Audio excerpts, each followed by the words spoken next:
কঠিন রোগে আক্রান্ত মানুষদের শেষ মুহূর্তগুলো যেন পেরিয়ে যায় আনন্দ আর ভালোবাসায়। সে বিষয়টি স্মরণ করায় বিশ্ব হসপিস ও প্যালিয়েটিভ কেয়ার দিবস। আর এই দিনটি উপলক্ষে রাজধানীতে হয়ে গেল ভিন্ন রকম এক সচেতনতামূলক আয়োজন। হসপিস বাংলাদেশ আর হসপিস প্যালিয়েটিভ কেয়ার ফাউন্ডেশনের উদ্যোগে রাজধানীর গুলশান ক্লাবে বসে প্যালিয়েটিভ কেয়ার কার্নিভাল। ছিল চিত্রাঙ্কন, মিউজিক থেরাপি, পেট থেরাপির মতো বিভিন্ন আয়োজন।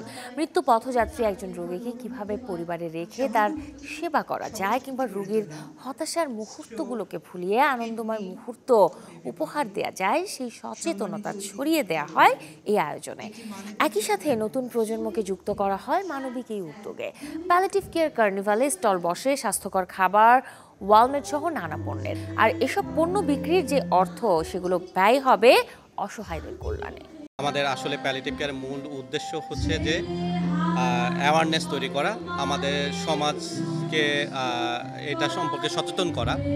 একই সাথে এই সার্ভিসটা যে প্যালিয়েটিভ কেয়ার সার্ভিস বাংলাদেশে আছে, এটা সবাইকে জানানো।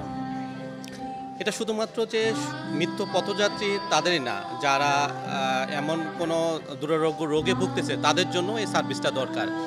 একই সাথে ফ্যামিলি যে কষ্টের মধ্যে দিয়ে এই সময়টুকু যায়, ফ্যামিলিকেও আসলে জানতে হয় কি করতে হবে, কি করা উচিত, এবং তার এই সময়টা কত ভালো রাখা যায়।